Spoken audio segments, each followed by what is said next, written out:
stalking and how it actually works. The intent is just to kill a victim, leave no evidence behind, because otherwise everybody's going to be getting caught, and make it seem like it's the victim's fault, like the person was really just bound to die. But at the same time now to society, and spread a lot of rumors and a lot of negative stuff about the victim. And the goal really is to just make lots of money, without leaving any kind of trace behind. It's a slow kill system. Again, ties in with the fact that you don't want to be leaving clues and traces behind, and destroy everything that makes the victim or a normal person to be alive, like a job, relationship, health, and everything else.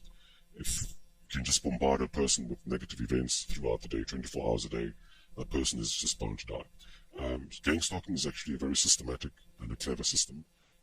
There's a lot of history as to how long it existed and how it's been refined, so it's not something which is new. It's been around for a long time. It destroys the career and finances. No money. It's going to be difficult for anybody without any cash. There's not going to be any. If you get sick, you're not going to be able to afford hospital fees. You're not going to be able to feed yourself. No proper nutrition. All relationships are destroyed. Everything. All relationships from even when the person was young, from high school, from all areas of life, all of them, every single relationship. They go to the person and then spread lies and sabotage that relationship.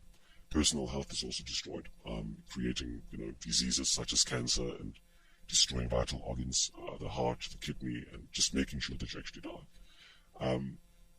A person could still be mentally and spiritually strong and manage to survive. So the perpetrators or the guys who are attacking make sure that even the spiritual activities that are destroyed, prayer, meditation, and everything else, and mentally you're being driven to be insane. The system is actually made out of two parts. One of them is gang stalking, and the other one is electronic harassment. Gang stalking is more of the social side of these kind of attacks.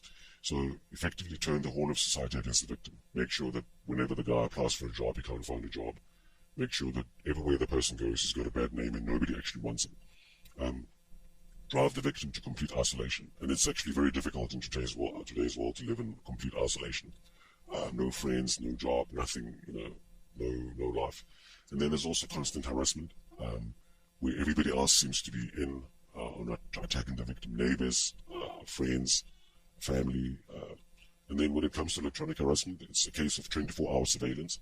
The victim, has got no privacy. So anything that he does, the guys who are attacking him already know in advance. There might be bugs placed in the house. There might be hidden videos or hidden. The cars might actually also be bugged.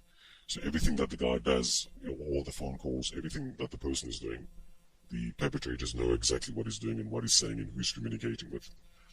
Electronic harassment also is about inducing pain. So it's actually also a weapon where the victim is being attacked from a distance. Health and well-being is also going to suffer as a result. So ultimately, the aim is to make money.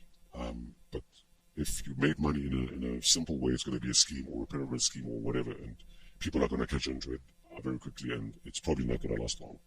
By using this gang stalking system, it's actually, it can run on for a while without ever getting caught. So first step is to find a victim. It could be anybody. It doesn't actually matter. The perpetrators actually do spend a lot of time planning their attacks, so that sort of is personalized for the victim. Then it's a case of physical attacks, making sure that the guy doesn't have any kind of privacy and he's, eventually falls sick. Destroy his public image so that, wherever the guy turns to, if it's a case of having a job, whatever. So everything that makes the victim to be sort of a human being is destroyed. And while it's doing all of this, make sure that the evidence is hidden, and profit doesn't have to be on death. It could be, as the victim is alive as well. So because the perpetrators or whoever the network or whoever the guys that are running the systems are going to be making lots of millions, they can afford advanced technology for spying, for sort of attacking as weapons, whatever. And also the system employs a lot of people 24 hours a day. So there's a whole army of people just per victim. It's probably about 10 to 20 people, perpetrators per victim. And also they go around paying normal members of society, maybe neighbors and friends, to sort of bribe them, and it might also be a family doctor is also bribed in some cases. It's very expensive to run, so but the incentive is there.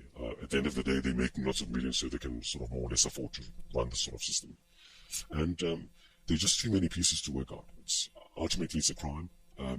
But because there's so many pieces to work out, it's actually very difficult to explain to anybody, or it's very, even for the victims, it's very difficult for them to work it out.